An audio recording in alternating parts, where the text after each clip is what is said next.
Hi, my name's Antoni. Thanks for joining me for this brief Rhetorica session covering 10 news elements. Weave one or more of each of these elements into your news story, you'll increase its newsworthiness. The first element to throw into your story is currency. Time your story so that you can piggyback on current events. If you're finding that environmental issues are in the news at the moment, then that's an opportunity to talk about your air conditioning unit, to talk about perhaps how often you're driving the car or shouldn't be driving it. If you're in the finance industry, there are certain periods in the year when the news media are going to be cyclically looking for stories about end of financial year, holiday savings and so on. Find those moments of currency, piggyback on them. The second element of newsworthiness is rarity.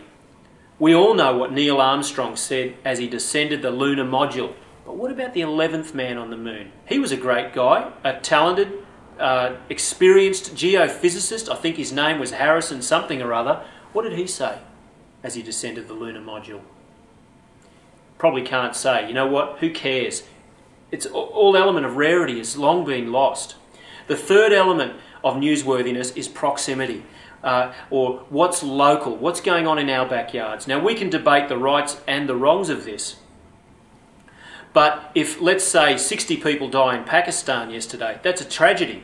But if 2 people here in Sydney die on the expressway, 2 young P-platers, that's going to blow those Pakistanis off the front pages of the news.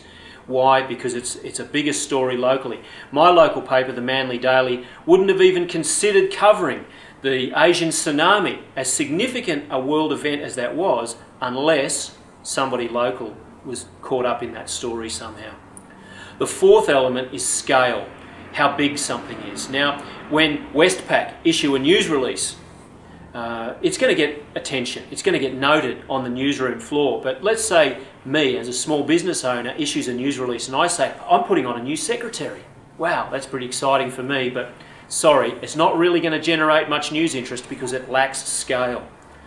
The fifth element is change. Note these words. They carry newsworthiness, and they'll automatically prick up a journalist's antenna for news. What's new, better, worse, different? If nothing's changing, then where's the news?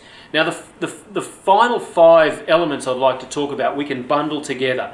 What's tangible, concrete, has personality, conflict and controversy. Here's a way we could see this.